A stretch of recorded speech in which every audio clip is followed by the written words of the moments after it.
প্রথম বাংলাদেশ আমার শেষ বাংলাদেশ, জীবন বাংলাদেশ আমার মরণ বাংলাদেশ। বাংলাদেশ বাংলাদেশ বাংলাদেশ, বাংলাদেশ বাংলাদেশ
বাংলাদেশ আমার মরণ বাংলাদেশ। প্রথম বাংলাদেশ আমার শেষ বাংলাদেশ, জীবন বাংলাদেশ আমার মরণ বাংলাদেশ। বাংলাদেশ বাংলাদেশ বাংলাদেশ, বাংলাদেশ বাংলাদেশ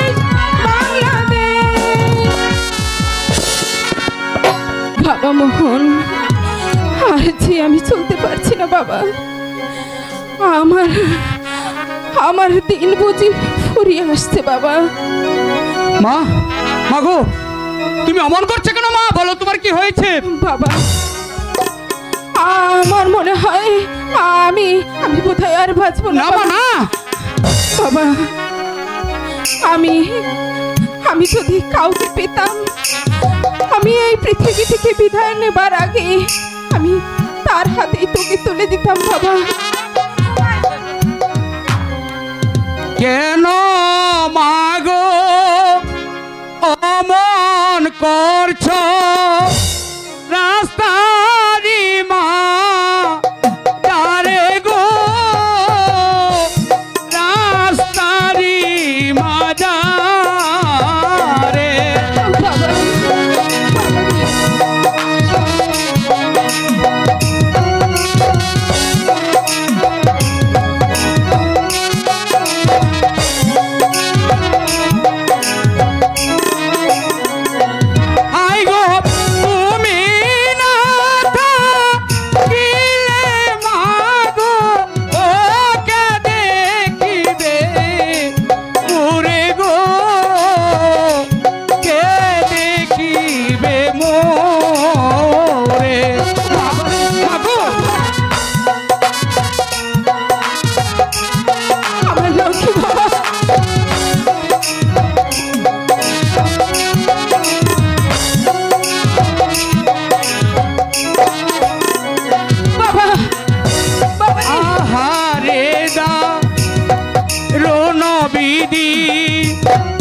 এই ছিল নথিবে গো, এই ছিল নথিবে। আমি এখন কি করবো, কোথায় যাবো তুমি বলো? আমি যেতে পারছি না বাবা।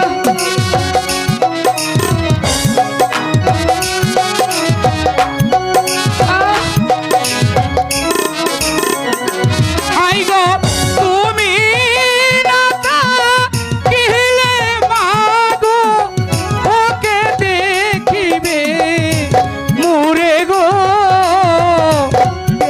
দেখিবে মোরে। বাবা মোহন, মৃত্যুর পূর্বে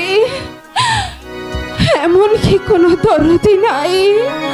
আমি আমি তোকে তার হাতে তুলে দিতে পারবো বাবা। হে ভগবান, তুমি তুমি এমন একটি মানুষকে আমার সাথে দেখা করে দাও, আমি আমি যেন আমার এই সন্তানটিকে তার হাতে তুলে দিতে পারি। মা মাগো বলো না তোমার কি হয়েছে? কে গো তুমি ডাকছো আজি আকুল ইয়া গো আকুল হইয়া।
তোমার? মা, মা, কে তুমি মা? তোমার বাড়ি কোথায়? আর তোমার নামই বা কি? তোমার পিতা মাতা কোথায় মা? পিতা গেল সন্ন্যাসেতে, মাতা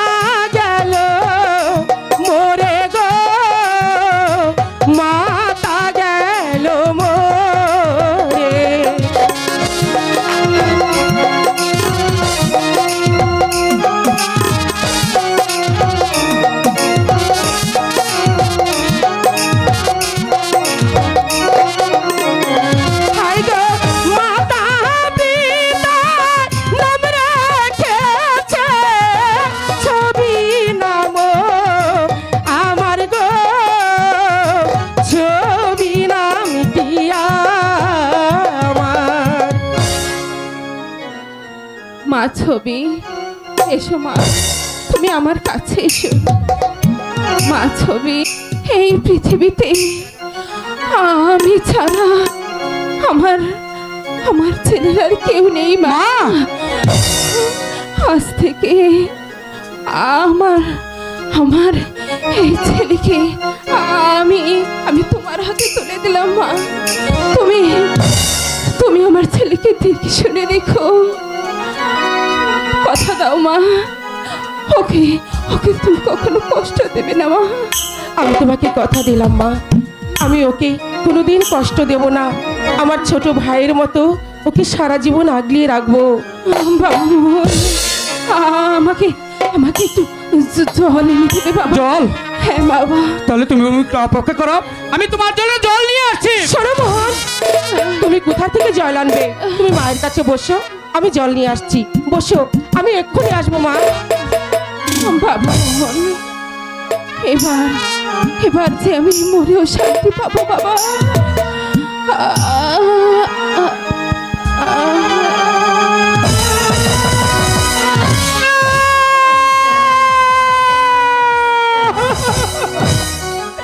মা, মা গো, তুমি কথা বলো মা, তুমি আমার সঙ্গে কথা বলো। বলো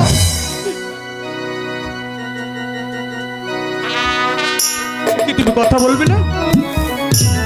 কথা বলবে না মা? মা, মা গো, তুমি আমাকে ছেড়ে চলে গেলে মা, আমি এখন কার কাছে যাব তুমি বলো? হারিয়ে গেছে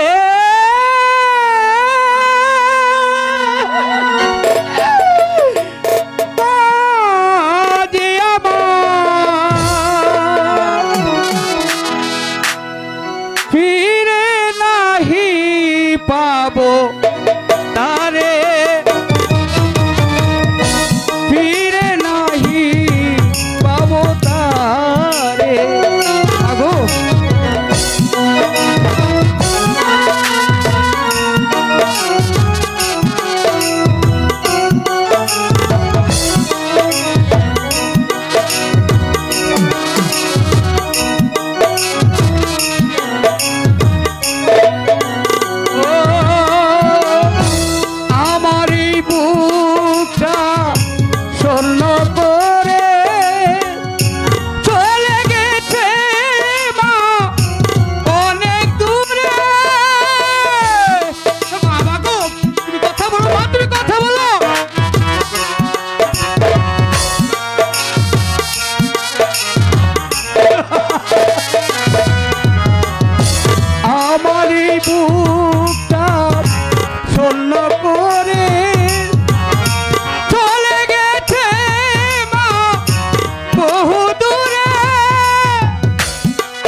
আমি জল নিয়ে এসেছি ভাই। কি মা, মা কথা বলো মা, কথা বলো। মোহন, মায়ের কি হয়েছে? মা কথা বলছে না কেন? কিশোর বনা হলো দিদি, মা তো গেল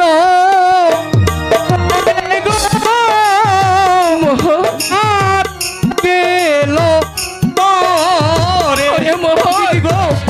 কাঁদিস না ভাই, তুই কাঁদিস না, তুই চুপ কর, এভাবে তুই আর কাঁদিস না।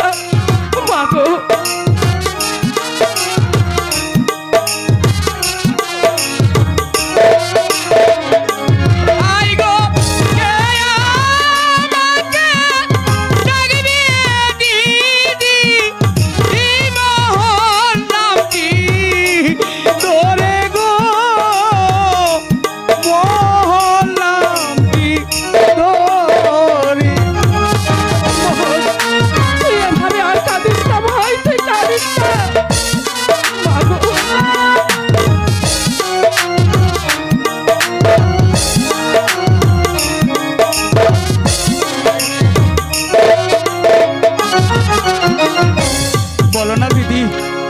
কি আর কোনোদিন ফিরে আসবে না?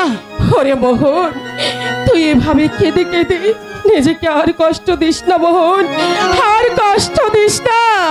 কাঁদিস না, দিদি দিস না মোহন, মায়ের লাগিয়া গো, মায়ের লাগিয়া। দিদি গো, তোর কান্না যে আমি সহ্য করতে পারছি না ভাই। মা গো,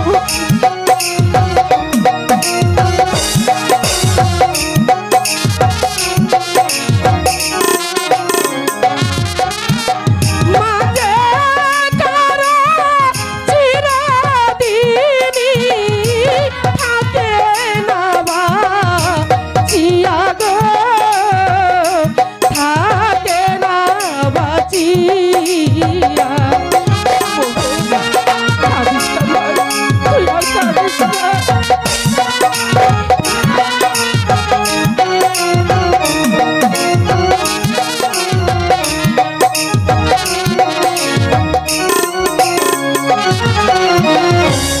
আমি আছি তোরি পাশে, দিদি গো, কোনো চিন্তা নাই রে,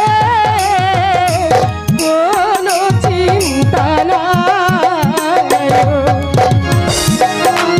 দিদি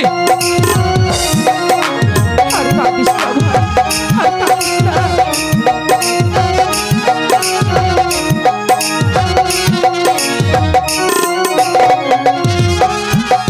দিদি হয়ে সারা জীবন রাখবো আমার বুকে গো, রাখবো আমার বুকে। মোহন, দিদি আর কাঁদিস না ভাই, চল ভাই আমরা মায়ের সৎ কাজের ব্যবস্থা করি গিয়ে। তাই চলো দিদি।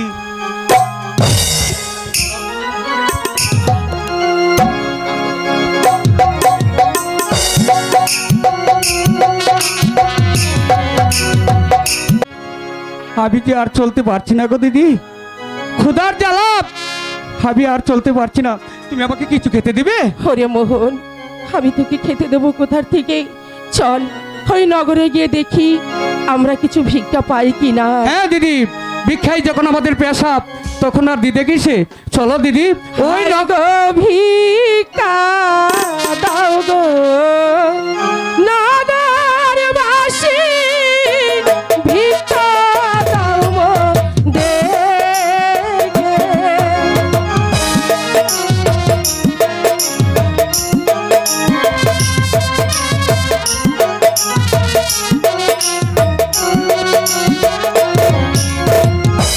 তিন দিনের আনা হারে জীবন যে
দিদি। মোহন, চল আমরা অনেক টাকা ভিক্ষে পেয়েছি, এগুলো দিয়ে আমরা চল খাবার কিনে খাবো।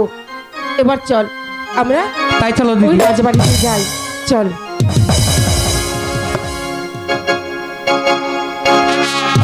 আহা, কি সুন্দর রূপ! রূপ যেন একেবারে উপচে পড়ছে সুন্দরীর দেহ থেকে।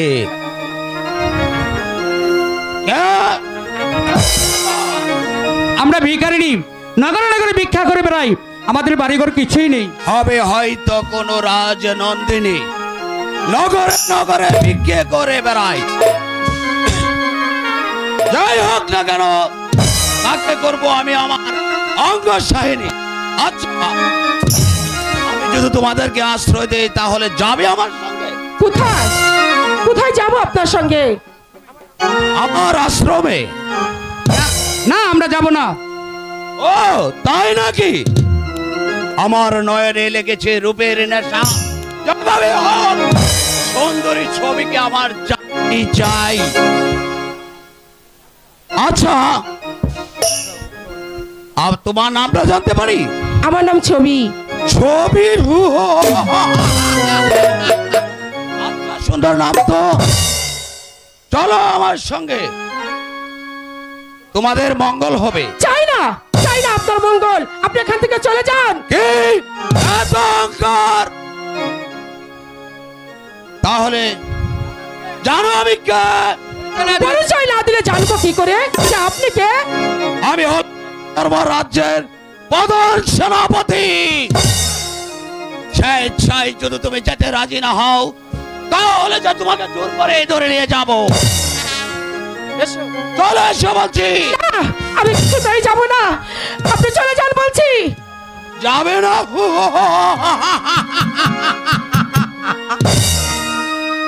তাহলে দেখছি তোমাকে জোর করে ধরে নিয়ে যেতে হবে। না না, এসো, আমি যাব না। এসো। ওরে শয়তান, আচ্ছা, তোর কি নরকের ভয় নেই? নরক? নরক? তোমার মতো সুন্দরী পেলে কাউকে ছেড়ে দেয়?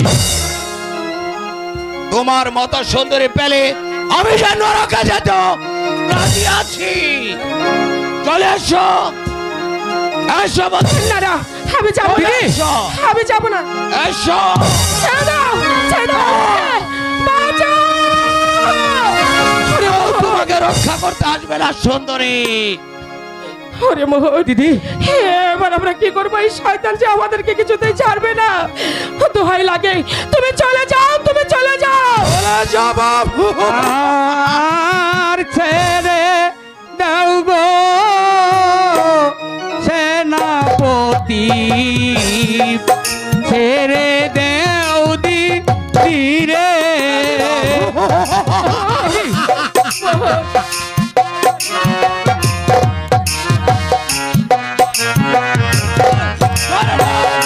দিদি, চলে এসো বলছি। হাতে দড়ি পায়ে পড়ি, ছেড়ে দেন গো দিদি রে গো, ছেড়ে দেন দিদি রে। আমার সুন্দরী পেলে কাউকে ছেড়ে দেয় না, কিছু না চলে এসো। দিদি, দিদি,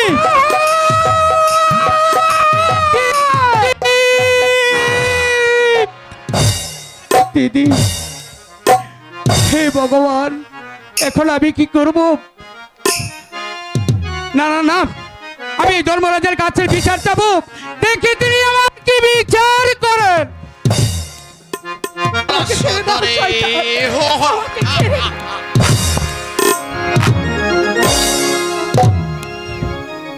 শত চিৎকার করলো আজ তুমি আমার হাত থেকে বাঁচতে পারবে না, সুন্দরী। আমাকে তুমি যেতে দাও, আমার ভাই মোহন যে কাঁদছে, আমাকে আমার মোহনের কাছে যেতে দাও। শত চিৎকার করলেও তুমি আজ এখান থেকে যেতে পারবে না সুন্দরী। তুমি আমাকে নিয়ে কি করবে? তোমাকে আমি রাজরানী করব আর খুব সুখে রাখবো। আর কথা যদি রাজি না হও তাহলে তোমার কাছ থেকে এখনই যে আমার পাউডাটুকু বুঝিয়ে নিয়ে দেবো।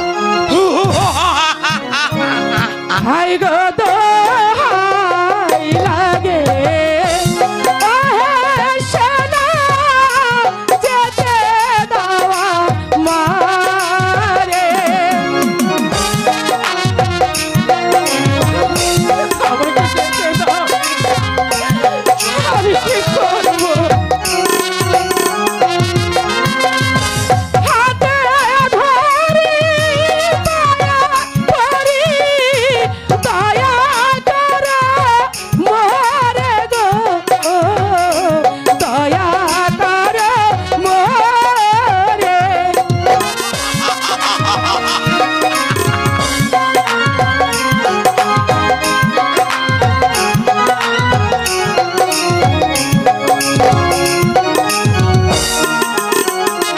হাই গো তোমার প্রাণে নাই কি দয়া, হে আভাগীর পতি।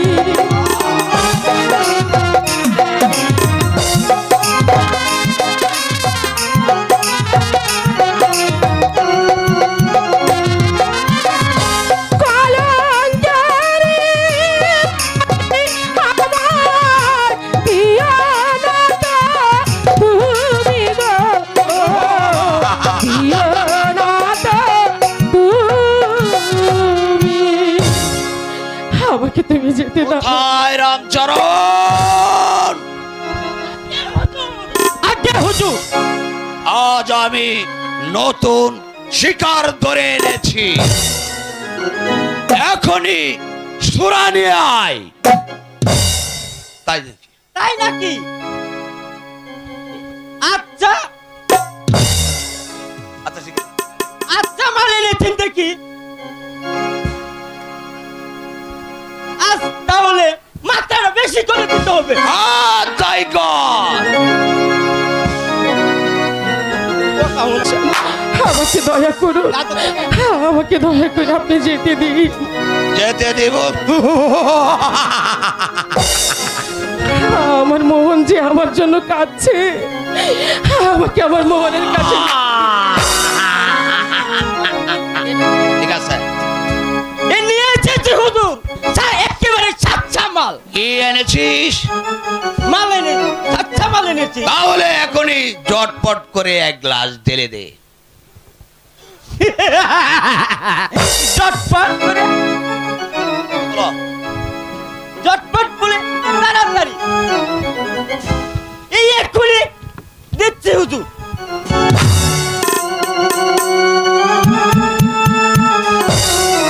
আহ, বাঁচালে রামচরণ, বাঁচালে সুন্দরী। এবার কোথায় থাকবে তোমার এই রূপের অহংকার? আপনি হুজুর রামচরণ, সরে যা বলছি। যাচ্ছি, যাচ্ছি হুজুর, তাই যাচ্ছি। আমাকে যেতে দাও, আমাকে যেতে দাও, আমাকে যেতে দেবে না। আমি তাহলে জোর করে চলে যাব। জোর করবেন?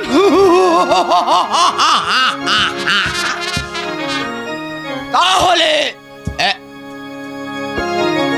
আমার এই গোপন কক্ষে কেউ তোমাকে রক্ষা করতে আসবে না সুন্দরী। আরে শয়তান, আমি রক্ষা করবো এই অসহায় নারীকে।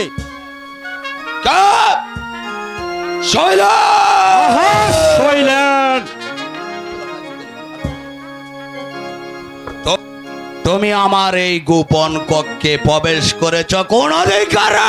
অধিকারী নয়, স্বেচ্ছায় প্রবেশ করেছি। জানো তুমি আজ এই উত্তরের পরিণাম কত ভয়াবহ? জানি বলেই তো বলপূর্বক তোমার গোপন কক্ষে আসতে সাহস পেয়েছি। বলে যে না শৈলেন, আমি হলাম এই ধর্মরাজ্যের প্রধান সেনাপতি। সেনাপতি হলো তুমি? তুমি একটা শয়তান। আমি শয়তান? হা শয়তান। এই রাজ্যের অবলাদারীরা তোমার জন্য শান্তিতে বসবাস করতে পারে না। সাধারণ প্রজারা তোমার নাম শুনলে ভয়ে থরথর কেঁপে ওঠে। তোমার জন্য এই সোনা রাজ্যটা পরিণত হচ্ছে। চোখ টাঙ্গিয়ে আমাকে থামাতে পারবে না সেনাপতি। আমারই চোখের সামনে কথা বলা নারীকে করছো তুমি নির্যাতন। সাধারণ প্রজাদের পিঠে চালাচ্ছ চাবুকের চালিয়ে পড়িয়ে দিচ্ছ তাদের ঘর বাড়ি। কিন্তু না, আমি একটা সহ্য করবো না। প্রয়োজন হলে তোমার বিরুদ্ধে অস্ত্র ধরবো, মরতে হলে মরবো। তোমাকে বুঝিয়ে দেব নারী নির্যাতনের ফল কত ভয়ঙ্কর, কত ভয়াবহ। চলে আসুন আপনি আমার সঙ্গে। সামান্য এক রাজকর্মচারী হয়ে আমার হাতের শিকার কেড়ে নিয়েছে। আমি যে এর চরম প্রতিশোধ নেব। তবেই আমার নাম সেনাপতি অজয় সিংহ।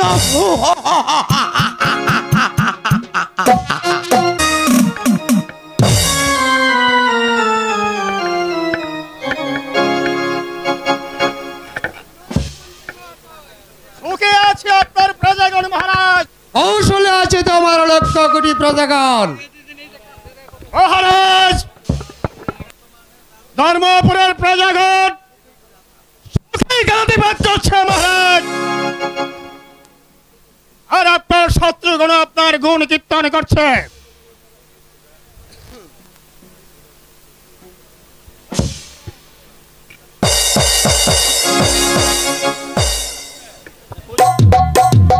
জ্বলছে জ্বলছে চারিদিকে আগুন জ্বলছে, জ্বলছে চারিদিকে আগুন জ্বলছে।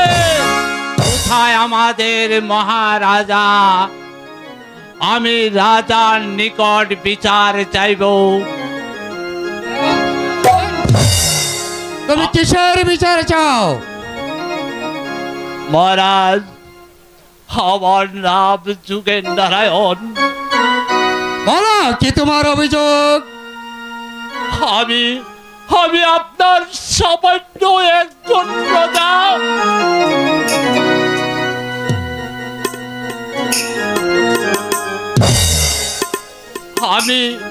আমি আপনার সামান্য একজন সামান্য প্রজা। আপনার সেনাপতি আমার বাড়ি ঘর জ্বালিয়ে পুড়ে যে সরকার করে।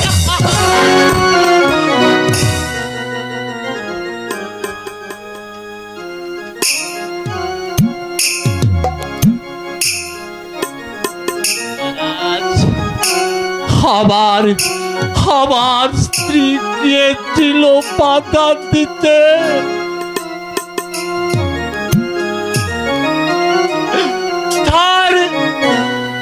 তার কুলে ছিল একমাত্র পতি ছেলে।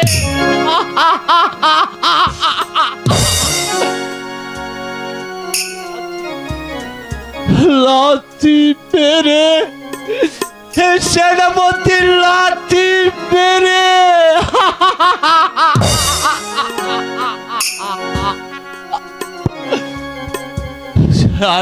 মেরে লাথি মেরে ছেলেটাকে হকালে মৃত্যু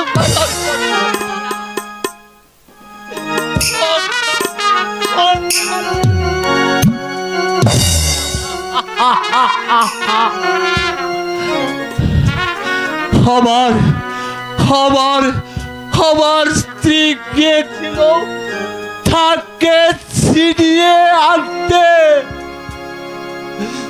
তাকে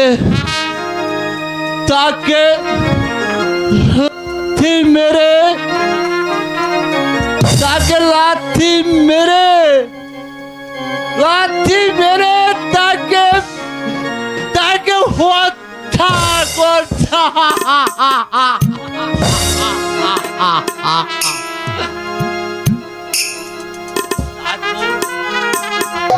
তারপর তারপর আমি গিয়েছিলাম বাধা দিতে।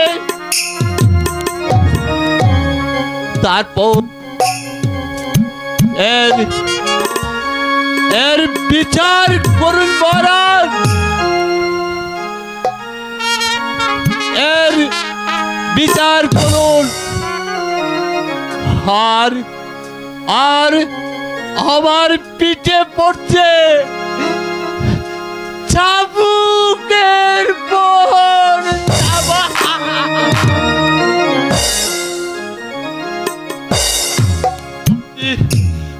আপনি এর বিচার করুন মহারাজ, এর বিচার করুন, এর বিচার করুন।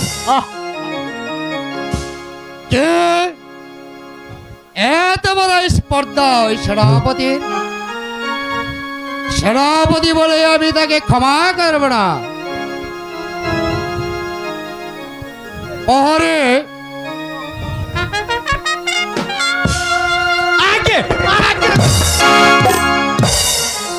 যাও, পরে সেনাপতিকে ডাকো এই দরবার কক্ষে। তাই যাচ্ছি মহারাজ।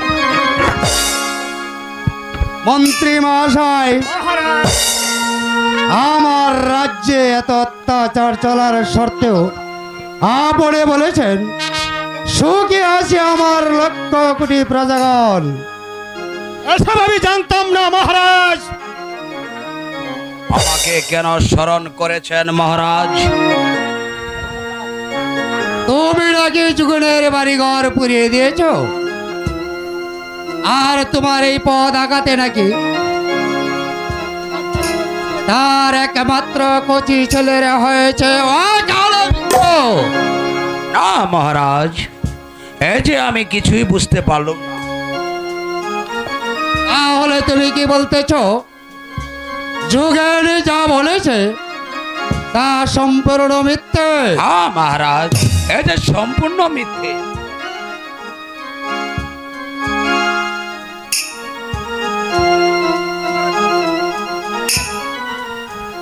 বিচার চাই মহারাজ, বিচার চাই। কে তুমি বালক? আমি একজন ভিখারির ছেলে মহারাজ, আপনার দরবারে আমি বিচার প্রার্থী। বেশ, বলো কি বিচার চাও? মহারাজ, আপনার ওই সেনাপতি আমার দিদিকে জোর করে ধরে নিয়ে এসেছে। সেনাপতি ওই বালক যা বলেছে তা কি সম্পূর্ণ মিথ্যে? হ্যাঁ মহারাজ, এই যে সম্পূর্ণ মিথ্যে। তাহলে বালক যা বলেছে তাও কি মিথ্যে? হ্যাঁ মহারাজ, এও যে মিথ্যে, এই যে সম্পূর্ণ মিথ্যে। আচ্ছা বালক, সেনাপতি যে তোমার দিদিকে জোর করে ধরে এনেছে তার কোনো প্রমাণ দেখাতে পারবে? না মহারাজ, তার কোনো প্রমাণ আমার কাছে নেই। কোনো প্রমাণ দেখাতে পারছো না মহারাজ?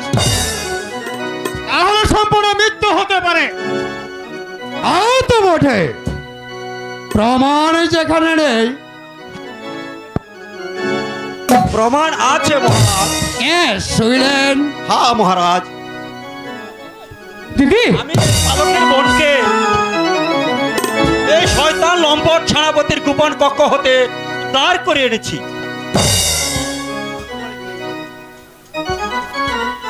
সেনাপতি, তুমি এখনো কি বলতে চাও এসব মিথ্যে? চুপ করে রইলে কেন? উত্তর দাও। আর অপরাধ ক্ষমা করুন মহারাজ। ক্ষমা? না না না না, এই ধর্মরাজ অপরাধীকে কখন ক্ষমা করে? জল্লাদ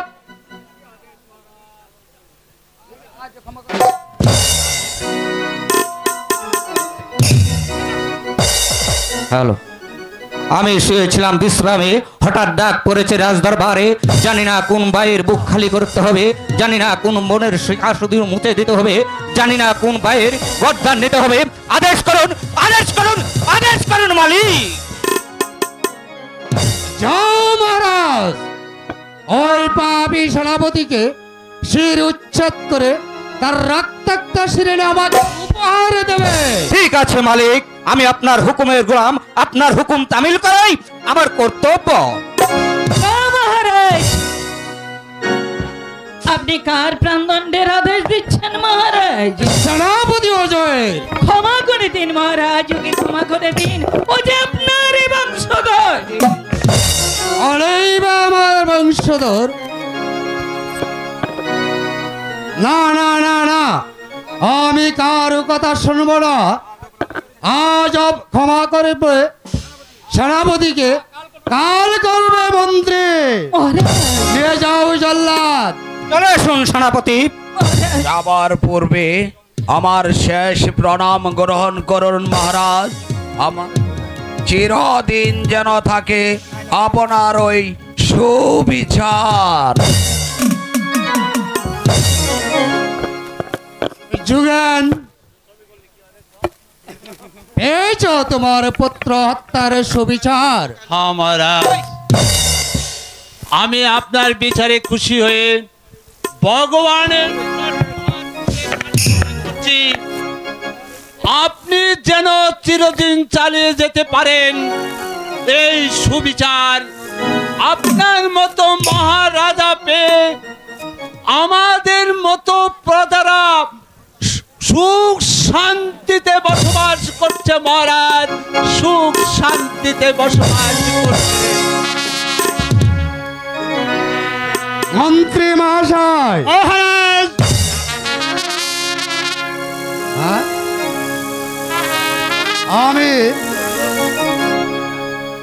আমি জানি যুগেন আমার অতি দরিদ্র প্রজা, সে যাতে আবার ঘর বাড়ি তৈরি করতে পারে তার জন্য তাকে কিছু টাকা দিয়ে দেন। চলো যুগেন।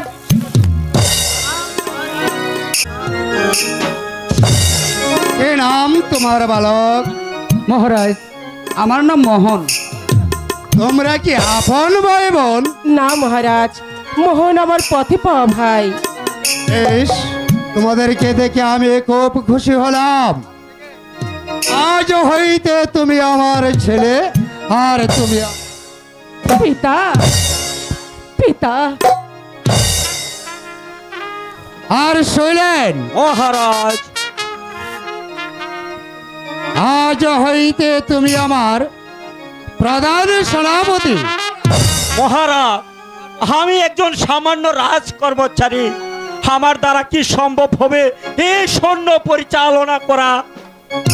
আমি জানি তোমার দ্বারা এই সম্ভব, তুমি পারবে রাজ্য পরিচালনা করতে। তোমাদের মতো লোকের আমার প্রয়োজন। সন্ন্যাসীর সন্ন্যাসীর সন্ন্যাসীর আইন মহারাজ, সেনাপতির সন্ন্যাসীর। ছিন্নশীর জল্লাদ, এই শির শহরে প্রান্তরে নগরে বন্দরে প্রজাগণকে দেখে বলো ধর্মরাজ্য যেন আর কেউ কোনোদিন পাপ করতে না পারে। ঠিক আছে মহারাজ, আপনার হুকুম তামিল করই, এই জল্লাদের কাজ। সন্ন্যাসীর সন্ন্যাসীর সন্ন্যাসীর চলো সন্ন্যাসীর। চলো উত্তম, আমরা অন্তপুরে চলে যাই। তাই চলুন মহারাজ, তাই চলুন।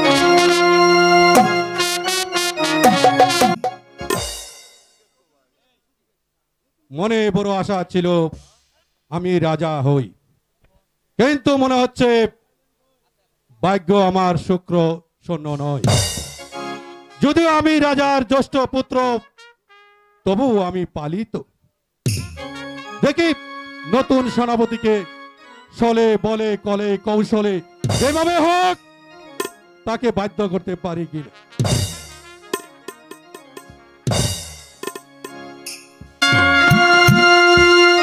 এ একা একা নির্জনে দাঁড়িয়ে কি ভাবছো মোহন? আপনার কি আর শেষ আছে দাদা? আমি হলাম রাজা চন্দ্রশেখরের পোষ্য পুত্র, আর উত্তম কুমার রাজার আপন সন্তান। তাই এই সিংহাসনের উত্তর অধিকারী আইনত সে। কিন্তু আমি চাই যেভাবে হোক এই রাজ্যটাকে করায়ত্ত করতে আপনি এই ব্যাপারে আমাকে সাহায্য করতে পারেন। মহান ছিলে সামান্য একটা ভিখারির ছেলে, এই মহারাজের দয়ায় আজ তুমি হয়েছ রাজকুমার। এই ছোট মন তোমার যে ছোটই রয়ে গেল মহান, ছোটই রয়ে গেল। না দাদা, আমি আপনার কাছে কোনো উপদেশ চাইনি, চেয়েছি শুধু আপনার সাহায্য। না মহান না, এই অন্যায় কাজে আমি তোমাকে সাহায্য করতে রাজি নই। বেশ, তাহলে দেখছি আমাকে অন্য পথ খুঁজে নিতে হবে। কিন্তু একটি কথা মনে রেখো দাদা, আপনি এই ব্যাপারে আমাকে সাহায্য না করলেও এই মহান কোনোদিন এ থেকে পিছ পাওয়া হবে না। আর তুমিও মনে রেখো মহান, এই শৈলেন বেঁচে থাকতে সেই সুযোগ তোমাকে দেওয়া হবে না। দাদা, আপনাকে আমি আরেকটি কথা স্মরণ করে দিচ্ছি, আপনি যদি আমার কোনো কাজে বাধা সৃষ্টি হয়ে দাঁড়ান তাহলে এর পরিণাম আপনাকে ভোগ করতে হবে। ঠিক, তাহলে তুমি এত দূর এগিয়েছ, একটি কথা বলে যেও না মহান, যেই মহারাজ তোমাকে রাস্তা থেকে কুড়িয়ে এনে নিঃসন্তানের মতো লালন পালন করে মানুষের মতো মানুষ করে এই পর্যায়ে নিয়ে এসেছে, আর তুমি কিনা চাচ্ছ তার বুকে ছোবল মারতে। কিন্তু একটা কথা মনে রেখো মহান, যে আগুনে তুমি হাত দিয়েছ সেই আগুনে একদিন তোমাকেই জ্বলে পুড়ে মরতে হবে মহান, তোমাকেই জ্বলে পুড়ে মরতে হবে। যাও বন্ধু, আমার কাজ আমি নিজেই হাসিল করে নেব। দেখি কোথাকার জল কোথায় গিয়ে গড়ায়। মনস্থ করেছে আমার জ্যেষ্ঠ পুত্র মোহনকে সিংহাসনে বসে বাকি দিনগুলো বিশ্রামে কাটিয়ে যাব। তাতে আপনার কি মত মন্ত্রী মহাশয়? এই যে আপনার সম্পূর্ণ ভুল ধারণা মহারাজ। মহান হচ্ছে আপনার পালিত পুত্র, আর উত্তম কুমার হচ্ছে আপনার অরজার সন্তান। সুতরাং উত্তম কুমার এই রাজ্যের উত্তরাধিকারী।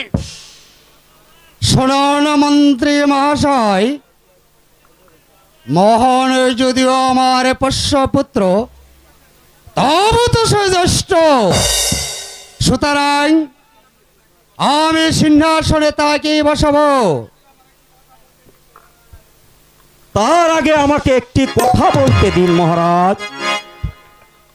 শৈল, বলো তুমি কি বলতে চাও? এই মোহনকে এখনই এতটুকু বিশ্বাস করা আপনার ঠিক হবে না মহারাজ। তার কারণ সে আজ যুবরাজ হলো, একদিন ছিল সামান্য ভিখারির ছেলে। ভিখারির ছেলে এখন সে আমাকে পিতা বলে স্বীকার করে দিচ্ছে। সুতরাং সে এখন যুবরাজ। তা আমি বলছি না মহারাজ, আমি বলছিলাম এই রাজকার্য পরিচালনা করতে হলে অনেক কিছু শিক্ষার ব্যাপার আছে, এমনকি অনেক জ্ঞান অর্জন থাকা দরকার। তাই এখনই তাকে সিংহাসনে না বসিয়ে রাজকার্য পরিচালনার ব্যাপারে আর কিছুদিন শিখিয়ে নিলে ভালো হতো মহারাজ। আমি জানি মোহন আমার অতি বুদ্ধিমান। তোমরা তাকে যতই অবোঝ মনে করো না কেন, আসলে সে পারবে রাজকার্য পরিচালনা করতে। মহারাজ যখন এতটুকু নিশ্চিন্তা, তখন আমি আর বাধার সৃষ্টি করতে চাই না। তবু বলছিলাম কি মহারাজ, কিছু অগ্র পাছা ভেবে এতই উচিত ছিল মহারাজ। আমার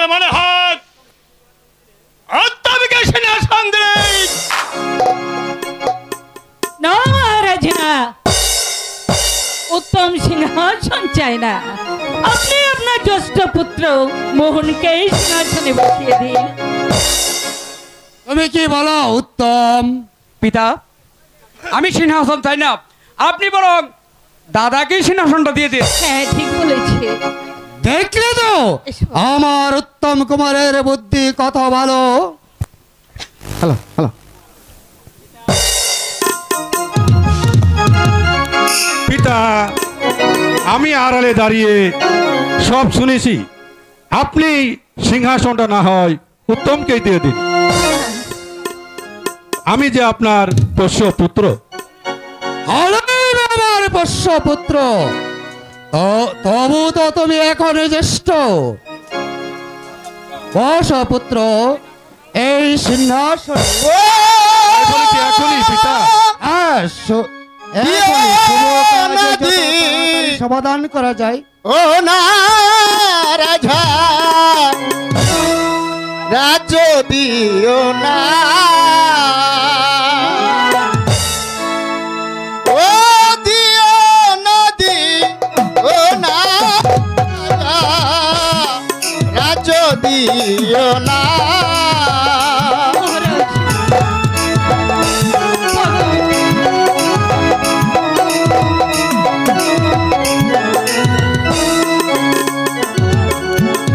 মোহন তুই রাজ্য দিলে কত কিছু বলে পিতা। রাজ্য যাবে বলে পাগল।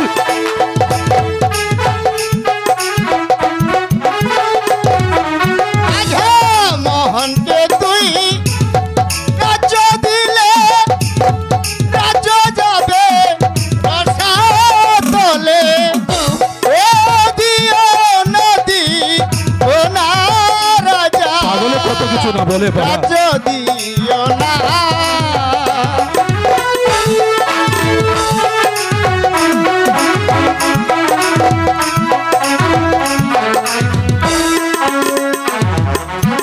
মোহনকে তুমি রাজ্য দিলে কাকাই উত্তম পথে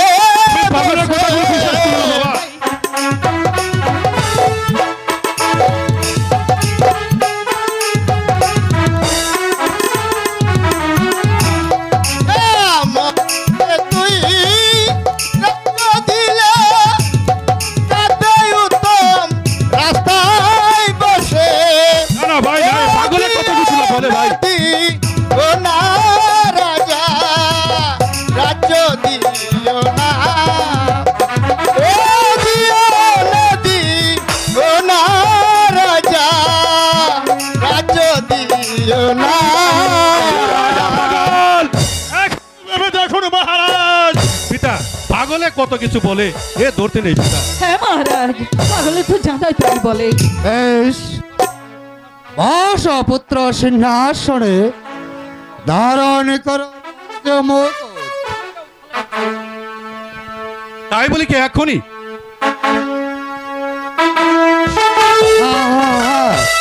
এখনই শুভ কাজে যত তাড়াতাড়ি সমাধান করা যায় তথাই ভালো পুত্র। জয় রাজা মোহনের জয়, জয় জয় রাজা মোহনের জয়, জয় রাজা মোহনের জয়। রাজ ধর্ম ঠিক রেখে পরিচালনা করা পুত্র এই রাজ কার্য। চলো রানী উত্তম, আমরা অন্তপুরে চলে যাই। তাই চলুন মহারাজ। এসো বাবা উত্তম।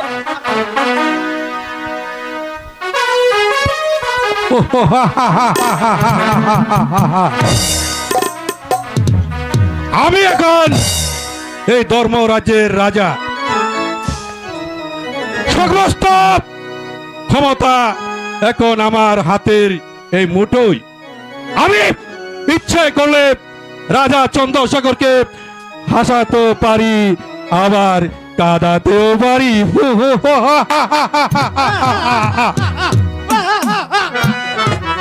Genghis Khan.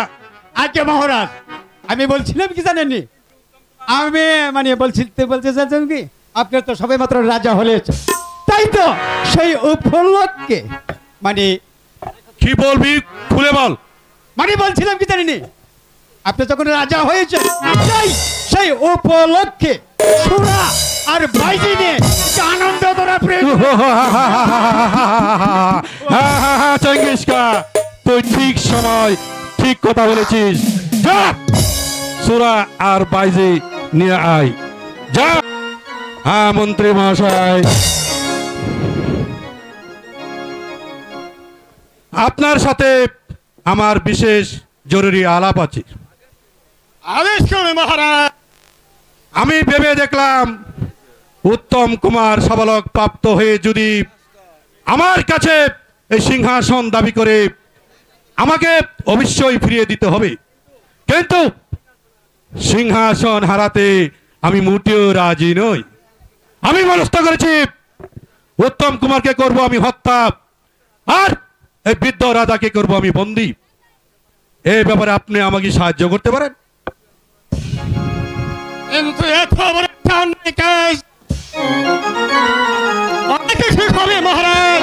সেটা আমি ভেবে দেখব, আপনি শুধু বলুন রাজি কিনা।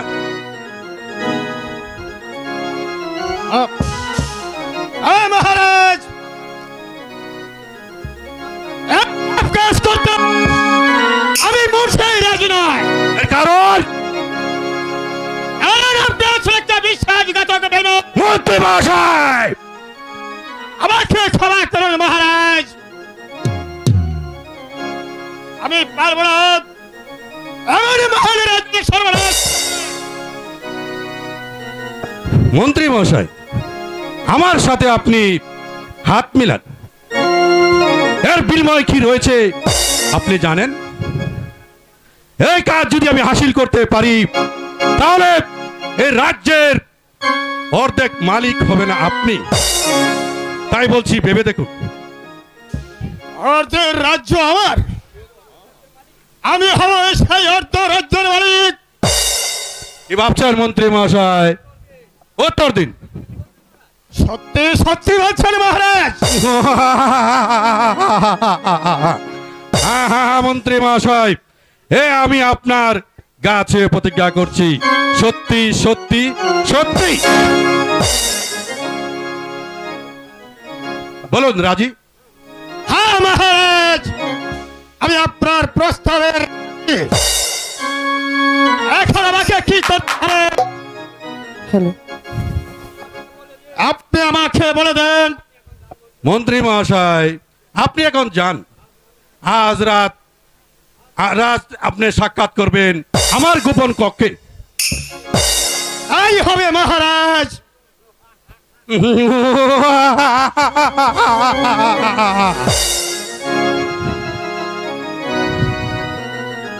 তাহলে প্রমণের আগুনে এই মন্ত্রী বেটাও দেখছি আগুনে চাপ দিয়েছে, সিংহাসন আর নেই কে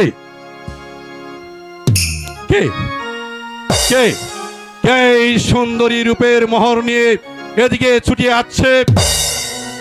আমি ছবি যতই দেখছি ততই যে আমার মনে আকৃষ্ট হচ্ছে, তাকে যে আমি কিছুতেই ভুলতে পারছি না।